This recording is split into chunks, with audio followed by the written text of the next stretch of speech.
চাকরি তো মনে আহামরি, চাকরি মানে চাঁদের দেশের মোয়া। ছেলেকে সঙ্গে নিয়ে আমি এই গাড়িটা চালাই। অনেকে নেগেটিভ মাইন্ডে নেয়, হয়তো বা ওয়াইফ চলে গেছে এমনটা ভাবে। আমাদের বিয়েটা মানে ফ্যামিলিগত ভাবে হয়েছে, ফ্যামিলির সম্মতি, দুই ফ্যামিলির সম্মতিতে হয়েছে। দেখ বাবা বসো, দুই ফ্যামিলির সম্মতিতে হয়েছে। তারপরে মনে করেন আমার ওয়াইফে পড়াশোনা করাতাম আমি। ওয়াইফে মনে করেন এসএসসি ইন্টার আমি পড়াশোনা করেছি। ইন্টার পাস করার পরে হলো এই ছেলেটা তার প্রেগনেন্ট হয়, সে প্রেগনেন্ট হওয়ার পরে তারপরে তার পড়াশোনা কন্টিনিউ করাতে পারি নাই। সে ইন্টার পাস করছে, ইন্টার পাস করার পরে হলো যখন বেবি আসে তখন আর অনার্সে ভর্তি করাই নাই, অনার্সে ভর্তি করাই নেই। পরে আমাদের বেবি হয়েছে, তারপরে ওর পড়াশোনাটা এই দে বাবা, বেবি হওয়ার পরে তো ওর দেখার জন্য আর পড়াশোনাটাও কন্টিনিউ করাতে পারি নাই। এখন সেই ক্ষেত্রে বাবা এমন করে না, 21শে সেপ্টেম্বরে হলো 24 তারিখে হয়েছে। আর এখন বয়স 3 বছর 3 মাস। সেপ্টেম্বর মাসে 3 বছর শেষ হয়েছে। এখন হলো সেপ্টেম্বর, অক্টোবর, নভেম্বর, ডিসেম্বর হলো চলছে। আমরা ঢাকায় মুভ করি। ঢাকায় মুভ করার পরে আমাদের এখন ফ্যামিলি চালাইতে তো কষ্ট হয়। এই জন্য মনে করেন এখন আমি আগে একটা কাজ করতাম, আমার ওয়াইফ এখন গার্মেন্টসে জব করে। আর এখন ছেলেকে রাখার সমস্যা, বাবা মা গ্রামের বাড়িতে থাকে, যার জন্য এখন ছেলেকে সঙ্গে নিয়ে আমি এই গাড়িটা চালাই। ছেলেকে নিয়ে আমি কন্টিনিউ করি, ওকে নিয়ে আমি গাড়ি চালাই। সকাল দুপুরে থেকে বেরোয়, বেরোনোর পরে হলো ওর আম্মা আসে 7টায় আসে, কোনদিন হলো 6:30টায় আসে। তারপরে ওর আম্মা আসলে ওকে বাসায় রেখে তারপরে রাত 12টা পর্যন্ত আমি গাড়িটা চালাই। আর এই সময়টুকু আমার সাথেই থাকে, ওকে নিয়ে আমি গাড়িটা চালাই। এই ক্ষেত্রে গাড়ি নিয়ে ওকে চালাই, গাড়ি নিয়ে ওকে গাড়ি চালানো একটু রিস্কই থাকে। তারপরে অনেক সময় অনেক পেসেঞ্জার মনে পজিটিভ মাইন্ডে নেয়, অনেকে আবার নেগেটিভ মাইন্ডে নেয়।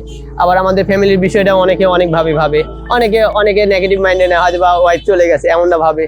আবার অনেকে মাইন্ডে বুঝে দিলে না, আসলে আমার পরিস্থিতির জন্য ও হলেও বাচ্চা নিয়ে কাজ করে। সেক্ষেত্রে অনেকে আমার বলতে হয় যে হলো আমার ওয়াইফ গার্মেন্টসে জব করে, যার জন্য আমি ছেলেকে রাখার জায়গা নেই, কোনো স্কোপ নাই, যার জন্য আমি তার সঙ্গে নিয়ে আমি গাড়িটা চালাই।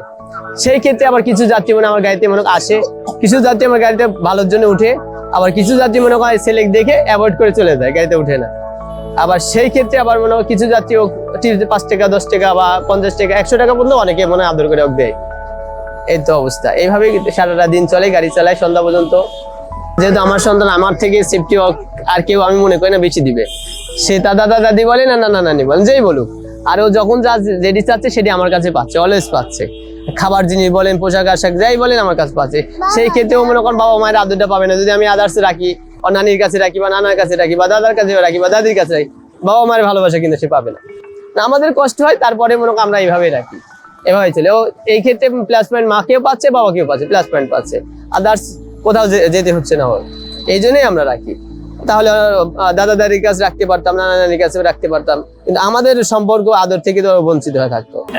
আসলে ওয়াইফকে ঢাকা শহরে মনে করেন হলো যতটুকু কর্ম করে, সেই ক্ষেত্রে ঢাকা শহরে চলার তুলনায় অনেক মনে করেন হলো খরচ অনেক বেশি। ঢাকা শহরে মনে কর্মের ইনকামের থেকে খরচ অনেক বেশি, যার জন্য মনে করে আজকে ঢাকা শহরে আসছি, মানে 2 বছর রানিং চলে। সেই ক্ষেত্রে এতদিন মনে করেন আমি নিজে কাজ করতাম, 15,000 বা 15 প্লাসের মতো কামাই করি। সেই ক্ষেত্রে ঢাকা শহরে বাসা ভাড়া দিতে হয় আপনার 4,000 টাকার মতো বাসা ভাড়া দিতে হয়। আবার ছেলের খরচ আছে, বইয়ের খরচ আছে, নিজের খরচ আছে, সাংসারিক খরচ আছে, জামা কাপড়ের খরচ আছে, টোটাল খরচ মিলে আপনার দেখা যায় অনেক বেশি পড়ে। সেই ক্ষেত্রে এই টাকা দিয়ে কোনোভাবে ডাল ভাত খাওয়া যায়, কোনোভাবে ডাল ভাত চলা যায়, কিন্তু এই ফিউচারের জন্য কোনো কিছু করা কখনোই সম্ভব না। এই টাকা রুজি করে কখনোই সম্ভব না, যার জন্য মনে করেন হলো যেহেতু লাইফ দুজনের সংসার দুজনে, এই জন্য 2জন প্লাস পয়েন্ট করে মনে করেন হলো 2জন মিলে আমরা হলো ইনকামের সোর্সে নামছি।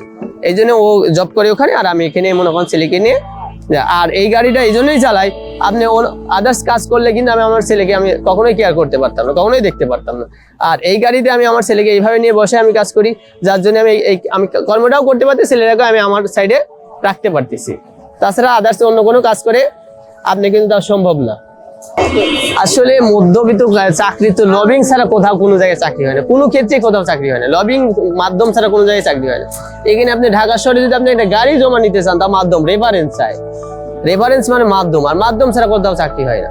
একটা রিক্সা যদি জমা নিতে রেফারেন্স লাগে, আর একটা চাকরি তো মনে আহামরি, চাকরি মানে চাঁদের দেশের মোয়া, এমন অবস্থা।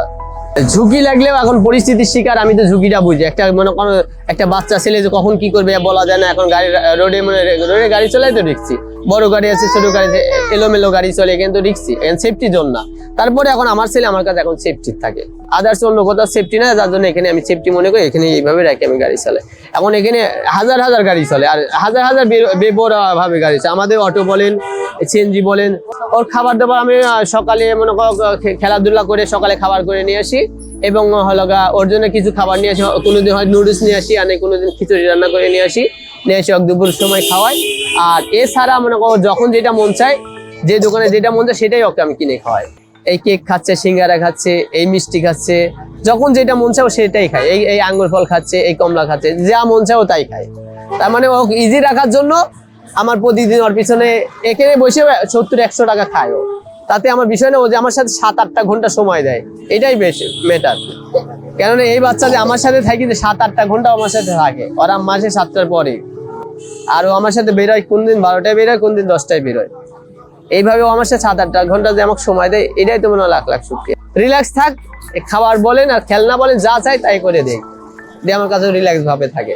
এখন ওকে নিয়ে আমার পরিকল্পনা, এখন মনে করো ও একটু বড় হলে পারে মাদ্রাসা এবং জেনারেল 2টা লাইনে পড়াশোনা করাবো। আর মাদ্রাসা লাইনে পড়াশোনা করলে ইসলামিক দৃষ্টিভঙ্গি থাকবে, আল্লাহর প্রতি ভয় থাকবে, মানুষের প্রতি হৃদয়বান হয়ে উঠবে। এই জন্য ইসলাম মনে করেন মাদ্রাসা লাইনে পড়াশোনা করাবো এবং জেনারেল লাইনে পড়াশোনা করাবো, 2টা বিষয়ে পড়াশোনা করবো আমাদের।